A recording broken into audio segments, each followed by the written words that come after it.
ناظرین، حضرت سیدنا علی المرتضیٰ شیر خدا رضی اللہ تعالیٰ عنہ کا اسم گرامی علی ہے۔ آپ کی کنیت ابو الحسن اور ابو تراب ہے اور آپ کا لقب حیدر کرار ہے۔ آپ رضی اللہ تعالیٰ عنہ کے والد ابو طالب اور والدہ سیدہ فاطمہ بنت اسد رضی اللہ تعالیٰ عنہا ہیں۔ آپ رشتے میں حضور نبی کریم صلی اللہ علیہ وسلم کے چچا زاد بھائی اور داماد ہیں۔ حضرت سیدنا علی المرتضیٰ رضی اللہ تعالیٰ عنہ حضور نبی کریم صلی اللہ علیہ وسلم کی پیدائش کے 30 سال بعد مکہ مکرمہ میں پیدا ہوئے۔ آپ کی پیدائش خانہ کعبہ میں ہوئی اور رسول خدا صلی اللہ علیہ وسلم نے آپ کے منہ میں اپنا لعاب مبارک ڈالا تھا۔ آپ رضی اللہ تعالیٰ عنہ کا اسم مبارک علی بھی سرکار مدینہ صلی اللہ علیہ وسلم کا تجویز کردہ ہے۔ حضرت سیدنا علی المرتضیٰ رضی اللہ تعالیٰ عنہ کے والد ابو طالب چونکہ کثیر العیال تھے، چنانچہ آپ کی پرورش کی ذمہ داری حضور نبی علیہ الصلوۃ والسلام نے سنبھال لی۔ یوں آپ رضی اللہ تعالیٰ عنہ نے آغوش نبوت میں پرورش پائی۔ حضرت علی کی عمر ابھی 10 سال تھی کہ اس وقت نبی کریم صلی اللہ علیہ وسلم پر پہلی وحی کا نزول ہوا۔ آپ کو یہ سعادت بھی حاصل ہے کہ آپ بچوں میں سب سے پہلے اسلام قبول کرنے والے ہیں، جبکہ دین اسلام قبول کرنے والے اولین لوگوں میں شامل ہیں۔ حضرت سیدنا علی المرتضیٰ رضی اللہ تعالیٰ عنہ نے دین اسلام قبول کرنے کے بعد اپنی زندگی دین اسلام کی ترقی و ترویج کے لیے وقف کر دی، اور پھر ہر مشکل اور مصیبت کی گھڑی میں حضور نبی کریم صلی اللہ علیہ وسلم کے شانہ بشانہ کھڑے رہے۔ آپ نے کفار کے ساتھ جنگوں میں بہادری کے ایسے جوہر دکھائے جو تاریخ کے اوراق میں سنہری حروف سے درج کیے گئے۔ تاجدار مدینہ صلی اللہ علیہ وسلم کا فرمان ہے، جس نے علی سے محبت کی اس نے مجھ سے محبت کی، اور جس نے علی سے دشمنی کی اس نے مجھ سے دشمنی کی، اور جس نے مجھ سے محبت کی اس نے اللہ سے محبت کی، اور جس نے مجھ سے دشمنی کی اس نے اللہ سے دشمنی کی۔ ناظرین، رسول خدا صلی اللہ علیہ وسلم کے بچپن کے دور میں یمن میں ایک زاہد رہتا تھا جو ہر وقت عبادت و ریاضت میں مشغول رہتا تھا۔ اس زاہد کا نام مشرم بن وعیب تھا اور یہ زاہد یمن کے نام سے مشہور تھا۔ اس کی عمر 190 سال تھی اور یہ اکثر اوقات میں یہ دعا کرتا تھا، اے اللہ اپنے حرم سے کسی بزرگ کو بھیج تاکہ میں اس کی زیارت سے مشرف ہو سکوں۔ پھر اس زاہد کی دعا قبول ہوئی اور جناب ابو طالب تجارت کی غرض سے یمن پہنچے اور اس زاہد سے ملاقات ہوئی۔ زاہد نے جب آپ کو دیکھا تو انتہائی تعظیم سے پیش آیا اور پوچھنے لگا، آپ کہاں کے رہنے والے ہیں؟ جناب ابو طالب نے کہا، میں تہامہ کا رہنے والا ہوں۔ اس نے پوچھا، کون سے تہامہ کا؟ جناب ابو طالب نے جواب دیا کہ مکہ مکرمہ کا۔ زاہد نے پوچھا، تمہارا تعلق کس قبیلے سے ہے؟ ابو طالب نے جواب دیا کہ میرا تعلق بنی ہاشم بن عبد مناف سے ہے۔ زاہد نے جب جناب ابو طالب کی بات سنی تو بے اختیار آگے بڑھ کر بوسہ لیا اور کہنے لگا، الحمدللہ میری دعا قبول ہو گئی اور مجھے حرمین شریفین کے خادم کی زیارت نصیب ہوئی۔ پھر اس زاہد نے آپ سے نام دریافت کیا تو آپ نے بتایا کہ میرا نام ابو طالب ہے۔ زاہد نے پوچھا، آپ کے والد کا کیا نام ہے؟ تو جناب ابو طالب نے بتایا، میرے والد کا نام عبد المطلب ہے۔ زاہد نے جب عبد المطلب کا نام سنا تو بے اختیار اس کے منہ سے نکلا، اے ابو طالب وہ نبی پیدا ہو چکے ہیں یا نہیں؟ جناب ابو طالب نے کہا، میرے بھائی عبداللہ کا بیٹا محمد پیدا ہو گیا ہے اور وہ اس وقت تقریباً 29 سال کا ہے۔ اس زاہد نے کہا، آپ جب واپس جائیں تو انہیں میرا سلام کہیں اور انہیں کہیں کہ میں ان کو دوست رکھتا ہوں۔ پھر جب وہ نبی اس دنیا سے پردہ فرما جائیں گے تو پھر آپ کے بیٹے کی ولایت ظاہر ہوگی۔ جناب ابو طالب نے اس زاہد کی بات سن کر فرمایا کہ میں اس حقیقت کو کیسے جان سکتا ہوں؟ اس زاہد نے کہا کہ آپ وہ چیز جانتے ہیں جس سے میری سچائی کا علم ہو۔ جناب ابو طالب نے ایک سوکھے درخت کی جانب اشارہ کرتے ہوئے فرمایا، مجھے اس درخت سے تازہ انار چاہیے۔ اس زاہد نے دعا کے لیے ہاتھ اٹھائے اور بارگاہ خداوندی میں عرض کیا، اے اللہ میں نے نبی اور ولی کی تعریف کی، ان کے صدقے میں مجھے تازہ انار عطا فرما۔ چنانچہ دیکھتے ہی دیکھتے وہ درخت ہرا بھرا ہو گیا اور اس میں تازہ انار پک گئے۔ پھر جناب ابو طالب نے وہ انار کھایا اور اس عابد کا شکریہ ادا کرتے ہوئے واپس مکہ مکرمہ روانہ ہو گئے۔ ناظرین، حضرت سیدنا علی رضی اللہ تعالیٰ عنہ کے قبول اسلام کے بارے میں مروی ہے کہ حضرت علی رضی اللہ تعالیٰ عنہ چونکہ حضور نبی علیہ الصلوۃ والسلام کے زیر سایہ پرورش پا رہے تھے، اس لیے آپ نے جب حضور نبی کریم صلی اللہ علیہ وسلم اور ام المومنین سیدہ خدیجہ رضی اللہ تعالیٰ عنہ کو عبادت میں مصروف دیکھا تو آپ نے رسول خدا صلی اللہ علیہ وسلم سے دریافت کیا، آپ یہ کیا کر رہے ہیں؟ نبی کریم صلی اللہ علیہ وسلم نے فرمایا، ہم خدائے واحد کی عبادت کرتے ہیں۔ حضرت علی رضی اللہ تعالیٰ عنہ نے دریافت کیا، یہ کیسی عبادت ہے؟ نبی کریم صلی اللہ علیہ وسلم نے فرمایا، یہ اللہ کا دین ہے اور اللہ نے مجھے اپنے دین کی تبلیغ اور لوگوں کی رشد و ہدایت کے لیے چنا ہے، اور میں تمہیں اسی اللہ وحدہ لا شریک پر ایمان لانے کی دعوت دیتا ہوں۔ حضرت سیدنا علی رضی اللہ تعالیٰ عنہ نے جب حضور نبی کریم صلی اللہ علیہ وسلم کی بات سنی تو حیران ہو گئے اور پوچھا کہ میں نے پہلے کبھی اس دین کے بارے میں نہیں سنا، اس بارے میں فیصلہ کرنا مشکل نظر آتا ہے، اس لیے میں اس بارے میں اپنے والد سے مشورہ کرنا چاہتا ہوں۔ نبی کریم صلی اللہ علیہ وسلم نے فرمایا، علی تمہیں اس بات کا حق حاصل ہے، لیکن ابھی تم اس بات کا ذکر کسی اور شخص سے نہ کرنا۔ حضرت علی رضی اللہ تعالیٰ عنہ نے حضور نبی کریم صلی اللہ علیہ وسلم سے وعدہ کیا کہ وہ اس بات کا ذکر کسی سے نہیں کریں گے۔ چنانچہ اس رات حضرت سیدنا علی رضی اللہ تعالیٰ عنہ سونے کے لیے لیٹے تو وہ اس بات پر غور کرتے ہوئے سو گئے۔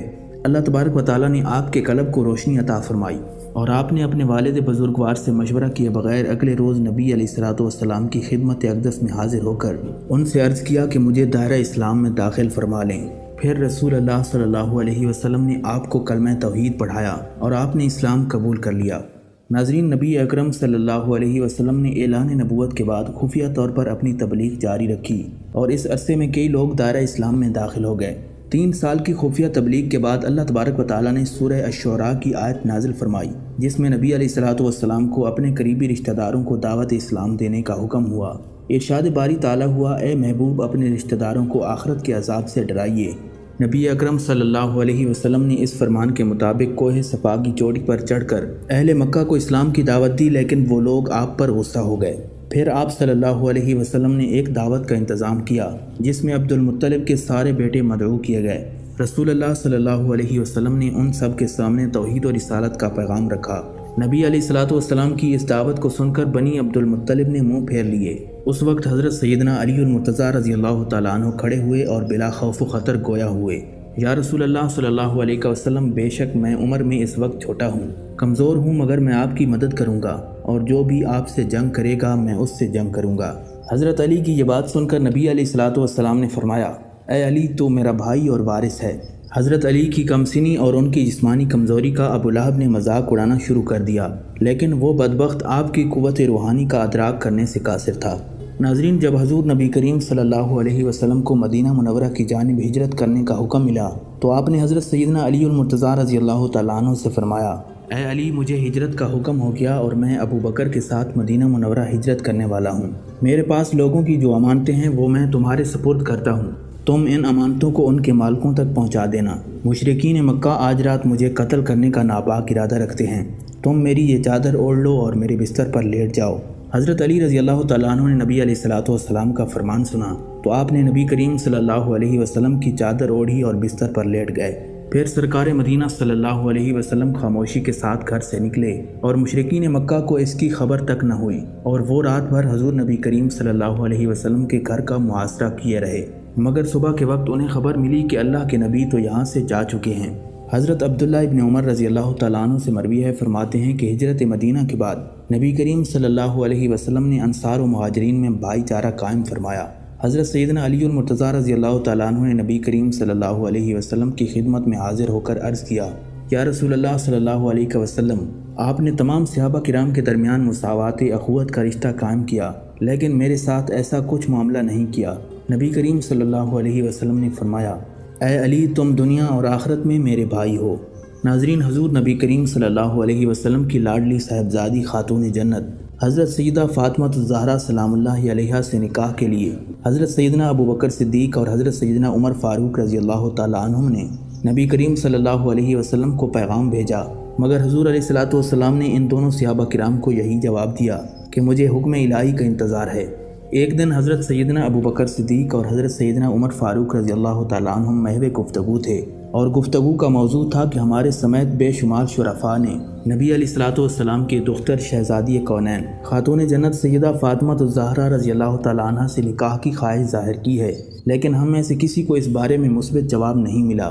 ایک علی رہ گئے ہیں، لیکن وہ اپنی تنگ دستی کی وجہ سے خاموش ہیں۔ ہمیں ان کی حوصلہ افزائی کرنی چاہیے تاکہ وہ حضور نبی کریم صلی اللہ علیہ وسلم سے سیدہ فاطمہ الزہرا رضی اللہ تعالیٰ عنہ سے نکاح کی خواہش کریں۔ چنانچہ یہ حضرات اسی وقت حضرت سیدنا علی المرتضیٰ رضی اللہ تعالیٰ عنہ کے گھر تشریف لے گئے۔ انہیں پتہ چلا کہ حضرت علی اس وقت ایک دوست کے باغ کو پانی دینے کے لیے گئے ہوئے تھے۔ جب یہ حضرات وہاں پہنچے تو انہوں نے حضرت سیدنا علی رضی اللہ تعالیٰ عنہ کو اس بات پر قائل کر لیا کہ وہ نبی کریم صلی اللہ علیہ وسلم سے ان کی شہزادی کا رشتہ مانگیں۔ انہیں یقین ہے کہ سرکار مدینہ صلی اللہ علیہ وسلم ان کی جانثاری اور شرافت کی بنا پر انہیں اپنی شہزادی کا رشتہ دے دیں گے۔ حضرت علی رضی اللہ تعالیٰ عنہ نے ان اکابر صحابہ کرام کی تحریک پر نبی علیہ الصلوۃ والسلام کی خدمت میں حاضر ہو کر آپ سے حضرت سیدہ فاطمہ الزہرا رضی اللہ تعالیٰ عنہ سے نکاح کی خواہش کا اظہار کیا۔ نبی کریم صلی اللہ علیہ وسلم نے اسے قبول فرما لیا۔ اور آپ سے دریافت فرمایا کہ تمہارے پاس مہر دینے کے لیے کیا ہے؟ آپ نے عرض کیا اس وقت میرے پاس صرف ایک گھوڑا اور ایک زرہ موجود ہے۔ نبی اکرم صلی اللہ علیہ وسلم نے آپ سے فرمایا تم جاؤ اور اپنی زرہ فروخت کر دو اور اس سے جو رقم ملے وہ لے کر میرے پاس آ جانا۔ حضرت علی رضی اللہ تعالیٰ عنہ نے زرہ لی اور مدینہ منورہ کے بازار میں چلے گئے۔ حضرت علی رضی اللہ تعالیٰ عنہ اپنی زرہ لے کر بازار میں کھڑے تھے کہ حضرت سیدنا عثمان غنی رضی اللہ تعالیٰ عنہ کا گزر وہاں سے ہوا۔ انہوں نے آپ سے یہاں کھڑے ہونے کی وجہ دریافت کی تو آپ نے بتایا میں یہاں اپنی زرہ فروخت کرنے کے لیے کھڑا ہوں۔ چنانچہ حضرت سیدنا عثمان غنی رضی اللہ تعالیٰ عنہ نے وہ زرہ 400 درہم میں خرید لی اور پھر وہ زرہ آپ کو تحفتاً دے دی۔ آپ نے واپس جا کر تمام ماجرا نبی کریم صلی اللہ علیہ وسلم کے گوش گزار کیا۔ نبی اکرم صلی اللہ علیہ وسلم نے حضرت عثمان غنی کا یہ اثار دیکھ کر ان کے حق میں دعائے خیر فرمائی اور زرہ کی رقم حضرت سیدنا ابو بکر صدیق کو دیتے ہوئے فرمایا کہ وہ اس سے حضرت سیدہ فاطمہ الزہرا رضی اللہ تعالیٰ عنہ کے لیے ضروری اشیاء خرید فرمائیں۔ حضرت سیدنا ابو بکر صدیق رضی اللہ تعالیٰ عنہ جب تمام اشیاء خرید کر لائے تو حضور نبی کریم صلی اللہ علیہ وسلم نے خود حضرت سیدنا علی رضی اللہ تعالیٰ عنہ اور حضرت سیدہ فاطمہ سلام اللہ علیہا کا نکاح پڑھایا۔ ناظرین، حضرت سیدہ فاطمہ الزہرا رضی اللہ تعالیٰ عنہ کی رخصتی کے بعد نبی اکرم صلی اللہ علیہ وسلم حضرت سیدنا علی رضی اللہ تعالیٰ عنہ کے گھر تشریف لے گئے اور اپنی دختر سے فرمانے لگے اے فاطمہ میں نے تمہاری شادی خاندان کے سب سے بہتر شخص سے کی ہے۔ پھر نبی کریم صلی اللہ علیہ وسلم نے دونوں کو دعا دیتے ہوئے فرمایا الہی ان دونوں میں محبت پیدا فرما، انہیں ان کی اولاد میں برکت عطا فرما، ان کو خوش نصیب بنا، ان پر اپنی رحمتیں نازل فرما اور ان کی اولاد کو ترقی اور پاکیزگی عطا فرما۔ ناظرین، رمضان المبارک 2 ہجری میں بدر کے مقام پر حق و باطل کا پہلا معرکہ پیش آیا۔ غزوہ بدر میں لشکر اسلام کی تعداد 313 تھی، جن کے پاس 70 اونٹ اور 3 گھوڑے تھے، جبکہ کفار کی تعداد 1000 کے قریب تھی اور ان کے پاس جنگی ساز و سامان بھی وافر موجود تھا۔ غزوہ بدر کا آغاز اس وقت کے جنگی قواعد و ضوابط کے مطابق پہلے فردن ہوا۔ میدان جنگ میں کفار کی جانب سے عتبہ بن ربیعہ اپنے بھائی شیبہ اور اپنے بیٹے ولید کے ساتھ میدان جنگ میں اترا۔ ان تینوں کے مقابلے میں حضور نبی کریم صلی اللہ علیہ وسلم نے 3 انصاری نوجوانوں کو میدان جنگ میں اتارا۔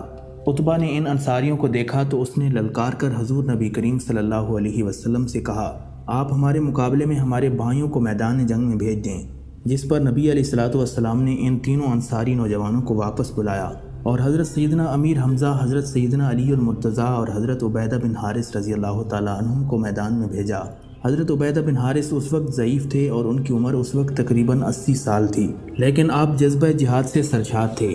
آپ کا مقابلہ عتبہ سے ہوا۔ حضرت سیدنا علی المرتضیٰ رضی اللہ تعالیٰ عنہ کا مقابلہ ولید سے ہوا اور سیدنا امیر حمزہ رضی اللہ تعالیٰ عنہ کا مقابلہ شیبہ سے ہوا۔ حضرت سیدنا امیر حمزہ رضی اللہ تعالیٰ عنہ اور حضرت سیدنا علی رضی اللہ تعالیٰ عنہ نے ایک ہی وار میں اپنے مد مقابل کی گردنیں اڑا دیں۔ حضرت عبیدہ بن حارث اور عتبہ بن ربیعہ کے درمیان گھمسان کا رن پڑا اور حضرت عبیدہ بن حارث باوجود ضعیف ہونے کے اس کا مقابلہ بڑی بہادری سے کر رہے تھے۔ حضرت علی نے جب دیکھا کہ ان کا فیصلہ نہیں ہو رہا تو آپ نے آگے بڑھ کر عتبہ کی گردن اڑا دی، جس کے بعد باقاعدہ جنگ شروع ہو گئی۔ اللہ تبارک و تعالیٰ نے غزوہ بدر میں لشکر اسلام کی مدد فرمائی اور لشکر اسلام نے کفار کے لشکر کو شکست فاش سے دوچار کر دیا۔ ناظرین، غزوہ احد میں جب لشکر اسلام اور مشرکین آمنے سامنے ہوئے تو مشرکین کی جانب سے ابو سعد بن ابی طلحہ لشکر سے باہر نکلا اور اس نے مغرورانہ انداز میں لشکر اسلام کو للکارا، کہنے لگا کون بہادر ہے جو میرا مقابلہ کرے۔ سرکار مدینہ صلی اللہ علیہ وسلم نے حضرت سیدنا علی رضی اللہ تعالیٰ عنہ کو اشارہ کیا۔ حضرت علی نے اشارہ ملتے ہی ابو سعد بن ابی طلحہ پر لپک کر ایسا وار کیا کہ وہ گھوڑے سے نیچے گر پڑا اور اس کی شرمگاہ کھل گئی۔ آپ رضی اللہ تعالیٰ عنہ نے جب اس کو یوں بے پردہ دیکھا تو اسے چھوڑ کر واپس لوٹ گئے اور اسے مارنا مناسب نہ سمجھا۔ مدینہ منورہ کے نواح میں ایک قبیلہ بنو نذیر آباد تھا، جو ہجرت مدینہ کے بعد سے ہی قریش مکہ کے ساتھ خط و خطابت کے ذریعے اپنے روابط رکھے ہوئے تھا، اور بنو نذیر کو مدینہ منورہ میں دین اسلام کی ترقی اور فروغ سے شدید حسد تھا۔ وہ ہر وقت حضور نبی کریم صلی اللہ علیہ وسلم کو قتل کرنے کے منصوبے بناتے رہتے تھے۔ غزوہ احد کے موقع پر عبداللہ بن ابی سلول منافق، جس نے لشکر اسلام کے ساتھ غداری کی تھی اور اپنے 300 ساتھیوں کے ساتھ میدان جنگ سے فرار ہو گیا تھا، بنو نذیر کے ہاں مقیم تھا۔ نبی اکرم صلی اللہ علیہ وسلم نے غزوہ احد کے بعد بنو نذیر کو ان کی سازشوں اور عبداللہ بن ابی سلول منافق کو اس کے دھوکے کی سزا دینے کے لیے لشکر اسلام کے ہمراہ بنو نذیر کا محاصرہ کر لیا۔ بنو نذیر قلعہ بند ہو گئے اور لشکر اسلام کا یہ محاصرہ 15 دن تک جاری رہا۔ 15 دن کے بعد بنو نذیر کا ماہر تیر انداز غروا اپنے کچھ ساتھیوں کے ہمراہ مقابلے کی غرض سے قلعے سے باہر نکلا حضرت علی رضی اللہ تعالیٰ عنہ نے نبی کریم صلی اللہ علیہ وسلم کے حکم پر اس کا مقابلہ کیا اور اس کا سر قلم کر کے نبی علیہ الصلوۃ والسلام کے قدموں میں ڈال دیا۔ ناظرین، غزوہ خندق کے موقع پر جب خندق کی کھدائی مکمل ہو گئی تو نبی کریم صلی اللہ علیہ وسلم کی جانب سے کچھ صحابہ کرام رضی اللہ تعالیٰ عنہم کو خندق کی مختلف جگہوں پر تعینات کیا گیا تاکہ کفار کی جانب سے کوئی خندق پار نہ کر سکے۔ خندق کی مغربی سمت حضرت سیدنا عمر فاروق اور حضرت سیدنا علی المرتضیٰ رضی اللہ تعالیٰ عنہم تعینات تھے۔ اس دوران عرب کا مشہور شہ سوار عمرو بن عبد اس جانب سے خندق پار کرنے میں کامیاب ہو گیا۔ عمرو بن عبد کے بارے میں مشہور تھا کہ وہ اکیلا 100 کا مقابلہ کر سکتا ہے۔ حضرت سیدنا عمر فاروق رضی اللہ تعالیٰ عنہ کے مشورے سے حضرت سیدنا علی رضی اللہ تعالیٰ عنہ نے اس کو للکارا اور فرمایا، اے عبد کے بیٹے، مجھے معلوم ہے کہ تو نے اعلان کر رکھا ہے کہ اگر کوئی شخص تجھ سے 2 باتوں کا مطالبہ کرے تو ایک بات تو ضرور مان لے گا۔ عمرو بن عبد نے مغرورانہ لہجے میں کہا، ہاں میں نے اعلان کر رکھا ہے۔ حضرت علی رضی اللہ تعالیٰ عنہ نے اسے دعوت اسلام دی کہ وہ اللہ اور اس کے رسول پر ایمان لے آئے۔ عمرو بن عبد نے آپ کی بات سننے کے بعد کہا، مجھے اس کی ضرورت نہیں۔ آپ نے فرمایا، تو پھر میری دوسری بات یہ ہے کہ آ اور مجھ سے مقابلہ کر۔ عمرو بن عبد بولا، میرے تمہارے والد کے ساتھ اچھے تعلقات تھے، اس لیے میں نہیں چاہتا کہ تم میری تلوار کا نشانہ بنو۔ حضرت علی نے فرمایا، مگر میں اس بات کو پسند کرتا ہوں کہ تو میری تلوار سے جہنم واصل ہو۔ حضرت سیدنا علی رضی اللہ تعالیٰ عنہ کی بات سن کر عمرو بن عبد غصے میں آ گیا اور تلوار لہراتا ہوا آپ پر حملہ آور ہو گیا۔ آپ رضی اللہ تعالیٰ عنہ نے اللہ اکبر کا نعرہ بلند کیا اور دوسرے ہی لمحے میں عمرو بن عبد کا سر تن سے جدا کر دیا۔ ناظرین، 9 ہجری میں رسول خدا صلی اللہ علیہ وسلم نے حضرت سیدنا علی رضی اللہ تعالیٰ عنہ کو 150 سواروں کے ہمراہ قبیلہ طے کی سرکوبی کے لیے روانہ کیا اور حکم دیا کہ قبیلہ طے کے بت خانے کو مسمار کر دیں۔ حضرت علی اپنے لشکر کے ہمراہ اس تیز رفتاری سے قبیلہ طے پر حملہ آور ہوئے کہ انہیں سنبھلنے کا موقع ہی نہ مل سکا۔ آپ نے قبیلہ طے کا بت خانہ جلا کر راکھ کر دیا، جبکہ قبیلہ طے والے فرار ہو گئے۔ اس مارکے میں بے شمار مال غنیمت مسلمانوں کے ہاتھ آیا۔ قبیلہ طے کا حاکم عدی بن حاتم شام کی جانب فرار ہو گیا، جبکہ قبیلہ طے کی مشہور سخی حاتم طائی کی بیٹی کو لشکر اسلام نے قیدی بنا دیا، جسے مدینہ منورہ میں قید خانے میں رکھا گیا۔ ناظرین، 9 ہجری میں نبی کریم صلی اللہ علیہ وسلم لشکر اسلام کے ہمراہ عیسائی رومیوں کی سرکوبی کے لیے روانہ ہوئے اور تبوک کے مقام پر پڑاؤ ڈالا، لیکن اس مارکہ میں لڑائی نہ ہوئی اور نبی علیہ الصلوۃ والسلام 20 روز تک تبوک میں ٹھہرے رہنے کے بعد مدینہ منورہ واپس تشریف لائے۔ اس مارکے کے لیے روانہ ہوتے وقت نبی کریم صلی اللہ علیہ وسلم نے پہلی مرتبہ حضرت علی رضی اللہ تعالیٰ عنہ کو اپنے ہمراہ نہیں رکھا اور آپ کو مدینہ منورہ میں اہل بیت کی حفاظت کی ذمہ داری سونپ دی گئی۔ نبی علیہ الصلوۃ والسلام ابھی مدینہ منورہ سے لشکر لے کر نکلے تھے کہ منافقوں نے باتیں کرنی شروع کر دیں کہ نبی کریم صلی اللہ علیہ وسلم اس لیے آپ کو ساتھ نہیں لے گئے کہ انہیں آپ کی صحبت ناگوار گزرتی ہے۔ حضرت علی رضی اللہ تعالیٰ عنہ ایک تیز رفتار گھوڑے پر سوار ہو کر نبی کریم صلی اللہ علیہ وسلم کے پاس پہنچے اور صورتحال سے آگاہ کیا تو نبی علیہ الصلوۃ والسلام نے فرمایا، اے علی، کیا تم اس بات کو پسند نہیں کرتے کہ تمہارا مقام میرے نزدیک ایسا ہو جیسے ہارون علیہ السلام کا موسیٰ علیہ السلام کے نزدیک تھا؟ اور فرق صرف اتنا ہے کہ ہارون علیہ السلام پیغمبر تھے جبکہ میرے بعد کوئی نبی نہیں ہے۔ فتح مکہ کے بعد تاجدار مدینہ صلی اللہ علیہ وسلم خانہ کعبہ میں داخل ہوئے۔ آپ صلی اللہ علیہ وسلم جس بت کی طرف اشارہ فرماتے تھے وہ بت اونھے منہ زمین پر گر جاتا تھا۔ جب تمام بت ٹوٹ گئے تو ایک بت جو کہ سب سے بلند جگہ نصب تھا، اس کو توڑنے کے لیے آپ نے حضرت سیدنا علی رضی اللہ تعالیٰ عنہ سے فرمایا، تم میرے کندھوں پر چڑھ کر اس بت کو توڑ دو۔ حضرت علی رضی اللہ تعالیٰ عنہ نے عرض کیا، یا رسول اللہ صلی اللہ علیہ وسلم، آپ میرے کندھوں پر سوار ہو جائیں۔ نبی علیہ الصلوۃ والسلام نے فرمایا، اے علی، کیا تم نبوت کا بوجھ اٹھا لو گے؟ حضرت علی رضی اللہ تعالیٰ عنہ نبی علیہ الصلوۃ والسلام کی بات سن کر خاموش ہو گئے اور پھر نبی کریم صلی اللہ علیہ وسلم کے کندھوں پر سوار ہو کر اس بت کو توڑ دیا۔ ناظرین، 10 ہجری میں رسول خدا صلی اللہ علیہ وسلم نے حضرت علی رضی اللہ تعالیٰ عنہ کو 300 سواروں کے ہمراہ ملک یمن روانہ کیا۔ اس مہم میں روانگی کے وقت نبی کریم صلی اللہ علیہ وسلم نے آپ کو اپنے دست مبارک سے امامہ باندھا اور سیاہ علم ان کے سپرد کیا۔ آپ نے عرض کیا، یا رسول اللہ صلی اللہ علیہ وسلم، آپ مجھے اہل کتاب کے پاس بھیج رہی ہیں، میں جوان ہوں، ان لوگوں کے متعلق فیصلہ کرنا میرے لیے مشکل ہوگا۔ نبی کریم صلی اللہ علیہ وسلم نے آپ کے سینہ مبارک پر ہاتھ رکھا اور دعا فرمائی، اے رب ذوالجلال، علی کے سینے کو کشادہ فرما کر اس کی زبان راست کو بنا دے اور اس کے دل کو نور ہدایت سے منور فرما دے۔ حضرت علی رضی اللہ تعالیٰ عنہ ملک یمن روانہ ہو گئے اور لوگوں کو دعوت حق دی، جس کو اہل یمن نے قبول کر لیا۔ یوں آپ کی تبلیغی کاوشوں سے بے شمار لوگ دائرہ اسلام میں داخل ہو گئے۔ ناظرین، ایک دن حضرت جبریل علیہ السلام ایک طباق لے کر آئے جو جنت کے سیبوں سے لبریز تھا۔ حضرت جبریل علیہ السلام نے طباق حضور نبی کریم صلی اللہ علیہ وسلم کے سامنے رکھ کر عرض کیا، یا رسول اللہ صلی اللہ علیہ وسلم، آپ اس میں سے اس شخص کو عنایت فرمائیں جو آپ کو پیارا ہو۔ یہ طباق ایک نورانی خوان پوش سے ڈھکا ہوا تھا۔ حضور نبی کریم صلی اللہ علیہ وسلم نے اپنا ہاتھ اس طباق میں داخل کر کے ایک سیب نکالا۔ دیکھتے کیا ہیں کہ اس کی ایک جانب لکھا ہوا تھا، یہ خدا کا تحفہ ہے ابو بکر صدیق کے لیے۔ اس کی دوسری جانب یہ عبارت لکھی ہوئی تھی کہ ابو بکر صدیق سے بغض رکھنے والا بے دین ہے۔ پھر حضور علیہ السلام نے دوسرا سیب اٹھایا۔ اس کے ایک طرف تو یہ لکھا تھا کہ یہ خدائے وہاب کا تحفہ ہے عمر بن خطاب کے لیے، اور دوسری جانب یہ لکھا تھا کہ عمر بن خطاب کا دشمن جہنمی ہے۔ پھر حضور علیہ السلام نے تیسرا سیب اٹھایا جس کے ایک جانب یہ لکھا تھا، یہ خدائے منان و حنان کا تحفہ ہے عثمان بن عفان کے لیے، اور دوسری طرف یہ لکھا تھا کہ عثمان کا دشمن رحمان کا دشمن ہے۔ پھر نبی علیہ السلام نے طباق میں سے چوتھا سیب اٹھایا جس کے ایک جانب لکھا تھا، یہ خدائے غالب کا تحفہ ہے علی ابن ابی طالب کے لیے، اور دوسری جانب لکھا تھا، علی کا دشمن خدا کا دوست نہیں۔ حضور علیہ السلام نے ان عبارات کو پڑھ کر اللہ تعالیٰ کی بے حد حمد و ثنا بیان فرمائی۔ حضرت شداد بن اوس رضی اللہ تعالیٰ عنہ فرماتے ہیں کہ یوم دار میں جب حضرت سیدنا عثمان غنی رضی اللہ تعالیٰ عنہ کے گھر کا محاصرہ باغیوں نے شدید کر دیا تو میں نے دیکھا کہ حضرت سیدنا علی رضی اللہ تعالیٰ عنہ اپنے مکان سے نکلے۔ آپ نے حضور نبی کریم صلی اللہ علیہ وسلم کا عمامہ سر پر باندھ رکھا تھا اور ہاتھ میں تلوار پکڑی ہوئی تھی۔ حضرت سیدنا علی المرتضیٰ رضی اللہ تعالیٰ عنہ کے ہمراہ حضرت سیدنا امام حسن اور حضرت عبداللہ ابن عمر رضی اللہ تعالیٰ عنہ بھی موجود تھے۔ حضرت علی رضی اللہ تعالیٰ عنہ حضرت عثمان کے گھر پہنچے اور شر پسندوں کو وہاں سے بھگا دیا۔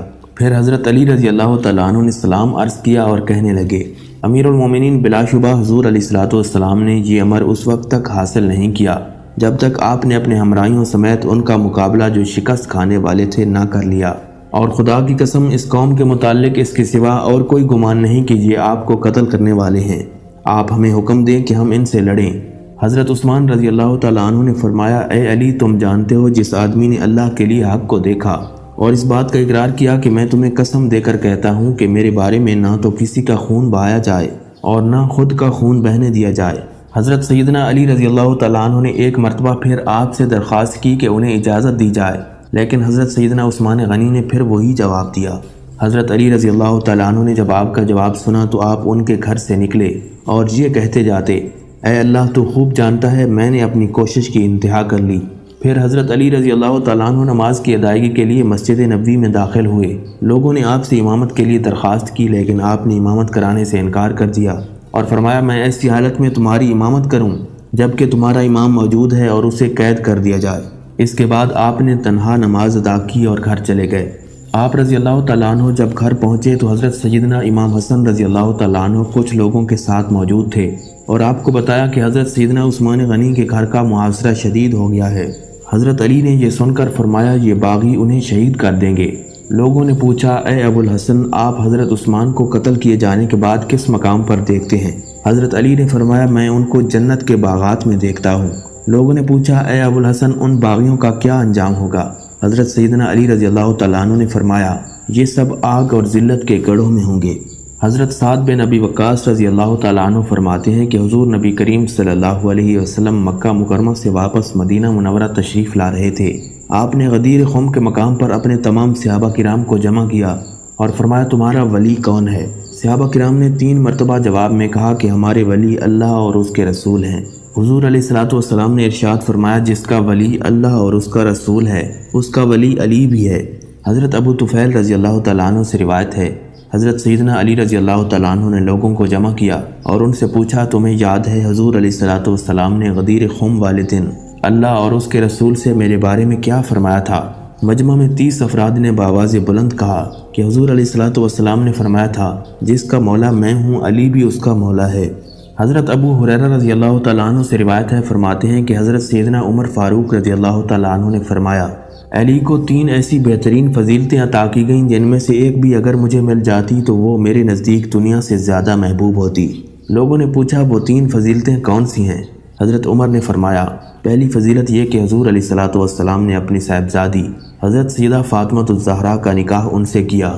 دوسری فضیلت یہ ہے کہ ان دونوں کو مسجد میں رکھا اور جو کچھ انہیں حلال ہے مجھے حلال نہیں۔ تیسری فضیلت یہ کہ غزوہ خیبر کے دن انہیں علم عطا فرمایا۔ حضرت عبد الرحمن رضی اللہ تعالیٰ عنہ فرماتے ہیں کہ حضرت علی رضی اللہ تعالیٰ عنہ شدید گرمی کے موسم میں ہمارے پاس تشریف لائے۔ آپ نے سردیوں کا لباس زیب تن کر رکھا تھا۔ ہم نے آپ سے دریافت کیا کہ اتنی شدید گرمی میں آپ نے سردیوں کا لباس زیب تن فرما رکھا ہے۔ آپ نے فرمایا خیبر کے موقع پر جب میری آنکھیں دکھتی تھیں تو حضور علیہ الصلوۃ والسلام نے اپنا لعاب دہن میری آنکھوں میں لگایا اور یہ دعا فرمائی کہ اے اللہ علی سے گرمی اور سردی کو دور فرما دے۔ چنانچہ اس دن کے بعد مجھے گرمی اور سردی کی تکلیف نہ رہی۔ حضرت علی رضی اللہ تعالیٰ عنہ ایک مرتبہ بیمار ہو گئے تو حضور علیہ الصلوۃ والسلام آپ کی عیادت کے لیے تشریف لائے اور آپ کو اپنی چادر میں لے کر دعا فرمائی جس سے آپ تندرست ہو گئے۔ نبی کریم صلی اللہ علیہ وسلم نے آپ کو مخاطب کرتے ہوئے فرمایا، اے علی، میں نے اللہ تعالیٰ سے جو مانگا اس نے مجھے عطا کیا۔ میں نے اللہ تعالیٰ سے اپنے لیے وہ مانگا ہے جو میں نے تمہارے لیے مانگا ہے۔ ایک مرتبہ حضرت سیدنا عمر فاروق رضی اللہ تعالیٰ عنہ کے پاس ایک پیچیدہ مسئلہ آ گیا جس کا فیصلہ کرنا آپ کے لیے دشوار ہو گیا۔ حضرت علی رضی اللہ تعالیٰ عنہ کو جب معلوم ہوا تو آپ نے آ کر حضرت سیدنا عمر فاروق رضی اللہ تعالیٰ عنہ کو اس معاملے سے آگاہ فرما دیا۔ حضرت سیدنا عمر فاروق رضی اللہ تعالیٰ عنہ نے حضرت علی رضی اللہ تعالیٰ عنہ کے احسان کو تسلیم کرتے ہوئے فرمایا، اگر آج علی نہ ہوتا تو عمر ہلاک ہو جاتا۔ حضرت علی رضی اللہ تعالیٰ عنہ ایک مرتبہ اپنی زوجہ سیدہ فاطمہ الزہرا سے ناراض ہو گئے اور مسجد میں جا کر فرش پر لیٹ گئے جس سے آپ کے جسم مبارک کو مٹی لگ گئی۔ اس دوران نبی کریم صلی اللہ علیہ وسلم سیدہ فاطمہ الزہرا رضی اللہ تعالیٰ عنہ سے ملنے گئے تو آپ کو پتہ چلا کہ حضرت سیدنا علی رضی اللہ تعالیٰ عنہ ناراض ہو کر مسجد میں چلے گئے ہیں۔ نبی علیہ الصلوۃ والسلام آپ کو لینے کے لیے مسجد میں پہنچے تو آپ سو رہے تھے اور آپ کے جسم پر مٹی لگی ہوئی تھی۔ نبی کریم صلی اللہ علیہ وسلم نے آپ کو مخاطب کرتے ہوئے فرمایا، اے ابو تراب اٹھ۔ حضرت سیدنا علی رضی اللہ تعالیٰ عنہ نے حضور علیہ الصلوۃ والسلام کی بات سنی تو اٹھ کھڑے ہوئے۔ چنانچہ اس دن سے آپ کی کنیت ابو تراب مشہور ہو گئی اور آپ کو اپنی یہ کنیت بے حد عزیز تھی۔ ناظرین، حضرت انطرہ رضی اللہ تعالیٰ عنہ سے روایت ہے، فرماتے ہیں کہ میں حضرت سیدنا علی المرتضیٰ رضی اللہ تعالیٰ عنہ کی خدمت میں حاضر ہوا۔ آپ کے پاس آپ کے غلام قمبر نے آ کر کہا، امیر المومنین، آپ ایک ایسے آدمی ہیں کہ کچھ بھی باقی نہیں چھوڑتے۔ آپ کے گھر والوں کا بھی اس مال میں حصہ ہے اور میں نے آپ کے واسطے کچھ مال چھپا رکھا ہے۔ حضرت سیدنا علی المرتضیٰ رضی اللہ تعالیٰ عنہ نے فرمایا، وہ کیا ہے؟ قمبر نے کہا، چلیے اور دیکھ لیجئے کہ وہ کیا ہے۔ پھر قمبر آپ کو ایک مکان میں لے گیا جہاں ایک بڑے برتن میں سونے اور چاندی کے زیورات بھرے ہوئے تھے۔ حضرت سیدنا علی رضی اللہ تعالیٰ عنہ نے اسے دیکھا تو قمبر سے فرمایا، تجھے ماں گم کرے، تو نے ارادہ کیا تھا کہ میرے گھر میں آگ داخل ہو۔ پھر آپ رضی اللہ تعالیٰ عنہ نے اس کا وزن کروایا اور اس کو تقسیم فرما دیا۔ حضرت سیدنا علی رضی اللہ تعالیٰ عنہ شب بیدار اور عبادت گزار تھے۔ آپ رضی اللہ تعالیٰ عنہ کو عبادت میں اس قدر خشوع و خضوع حاصل تھا کہ آپ نماز کے لیے کھڑے ہوتے تو اپنے ارد گرد کی کچھ خبر نہ رہتی، یہاں تک کہ جسم پر ہونے والی کسی واردات کی خبر بھی نہ ہوتی۔ ایک مرتبہ آپ رضی اللہ تعالیٰ عنہ کو تیر لگ گیا جو جسم میں اتنی گہرائی تک چلا گیا کہ اس کا نکالنا مشکل ہو گیا۔ آپ نے فرمایا، جب میں نماز کے لیے کھڑا ہوں گا تو تم اس تیر کو نکال لینا۔ چنانچہ آپ نماز کے لیے کھڑے ہوئے اور اس تیر کو نکال دیا گیا، یہاں تک کہ آپ نے اف تک نہ کی۔ ناظرین، روایات میں آتا ہے کہ ایک مرتبہ حضرت سیدنا علی المرتضیٰ رضی اللہ تعالیٰ عنہ نماز کے لیے کھڑے تھے کہ آپ کے گھر کو آگ لگ گئی۔ آگ اس قدر پھیل گئی کہ یہ خطرہ لاحق ہو گیا کہ کہیں آپ جل نہ جائیں۔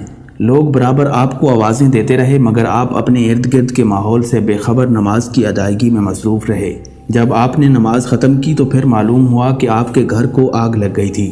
حضرت علی رضی اللہ تعالیٰ عنہ کے ذوق عبادت کا اندازہ اس بات سے لگایا جا سکتا ہے کہ جب نماز کا وقت ہوتا تو آپ کے چہرے کا رنگ متغیر ہو جاتا اور بدن پر لرزہ طاری ہو جاتا۔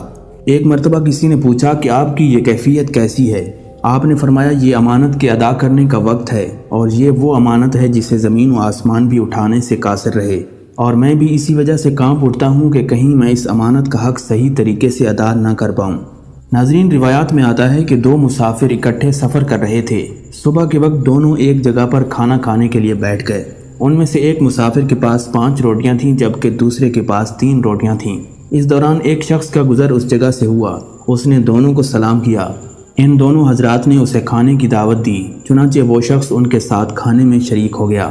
کھانا کھانے کے بعد اس شخص نے ان دونوں کو 8 درہم دیے اور کہنے لگا، یہ 8 درہم میں تمہیں دیتا ہوں کہ تم نے مجھے کھانا کھلایا۔ اس کے بعد وہ شخص چلا گیا۔ اس شخص کے جانے کے بعد ان دونوں مسافروں کے درمیان رقم کی تقسیم پر جھگڑا شروع ہو گیا۔ جس شخص کی 5 روٹیاں تھیں وہ کہتا تھا کہ میرے پاس 5 روٹیاں تھیں اس لیے 5 درہم میرے ہیں، جبکہ دوسرا کہتا تھا کہ نہیں، رقم دونوں میں برابر تقسیم ہونی چاہیے۔ جب یہ معاملہ حد سے بڑھ گیا تو دونوں شخص اپنا مقدمہ لے کر حضرت سیدنا علی المرتضیٰ رضی اللہ تعالیٰ عنہ کی خدمت میں حاضر ہوئے۔ حضرت علی رضی اللہ تعالیٰ عنہ نے ان دونوں کی بات غور سے سنی اور فرمانے لگے، جس شخص کی 5 روٹیاں تھیں اسے 5 درہم ملنے چاہیے۔ دوسرے شخص نے آپ کے فیصلے پر اعتراض کیا تو آپ نے فرمایا، یہ منصفانہ فیصلہ ہے، اور اگر میں فیصلہ کروں تو تمہیں 1 درہم ملے گا۔ حضرت سیدنا علی المرتضیٰ رضی اللہ تعالیٰ عنہ کی بات سن کر حاضرین محفل بھی حیران ہو گئے۔ آپ نے اس شخص کو مخاطب کرتے ہوئے فرمایا، تم دونوں کی روٹیوں کے کل 24 ٹکڑے ہوئے اور ہر شخص کے حصے میں 8 ٹکڑے آئے۔ اب تمہاری 3 روٹیوں کے کل 9 ٹکڑے ہوئے، جن میں سے 8 تم نے کھا لیے اور 1 بچ گیا، جبکہ دوسرے شخص کی 5 روٹیوں کے 15 ٹکڑے بنے، جن میں سے اس نے 8 کھائے اور 7 بچ گئے۔ لہٰذا تمہارے 1 ٹکڑے کے بدلے تمہیں 1 درہم اور اس کے 7 ٹکڑوں کے بدلے اسے 7 درہم ملیں گے۔ حضرت سیدنا علی المرتضیٰ رضی اللہ تعالیٰ عنہ کی بات سن کر 3 روٹیوں والے شخص نے آپ کا فیصلہ قبول کر لیا۔ روایات میں آتا ہے کہ ایک مرتبہ ایک یہودی حضرت سیدنا علی رضی اللہ تعالیٰ عنہ کی خدمت میں حاضر ہوا۔ اس کی داڑھی مختصر تھی۔ اس نے آپ سے کہا کہ آپ کی داڑھی گھنی ہے اور آپ کا دعویٰ ہے کہ قرآن مجید جامع العلوم ہے۔ اگر قرآن مجید جامع العلوم ہے تو کیا قرآن مجید میں آپ کی گھنی داڑھی اور میری مختصر داڑھی کا علم موجود ہے؟ حضرت سیدنا علی المرتضیٰ رضی اللہ تعالیٰ عنہ نے قرآن مجید کی آیت تلاوت فرمائی، جس کا ترجمہ یوں تھا، جو اچھی زمین ہے اس کا سبزہ اللہ کے حکم سے خوب نکلتا ہے، اور جو خراب زمین ہے اس میں سے تھوڑا مشکل سے نکلتا ہے۔ پھر سیدنا علی المرتضیٰ رضی اللہ تعالیٰ عنہ نے فرمایا، اے یہودی، وہ اچھی زمین میری ٹھوڑی ہے، جبکہ خراب زمین تیری ٹھوڑی ہے۔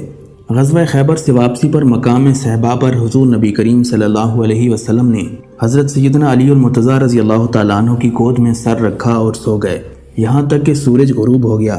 آپ نے عصر کی نماز ادا نہیں فرمائی تھی، اس لیے آپ رضی اللہ تعالیٰ عنہ پریشان تھے۔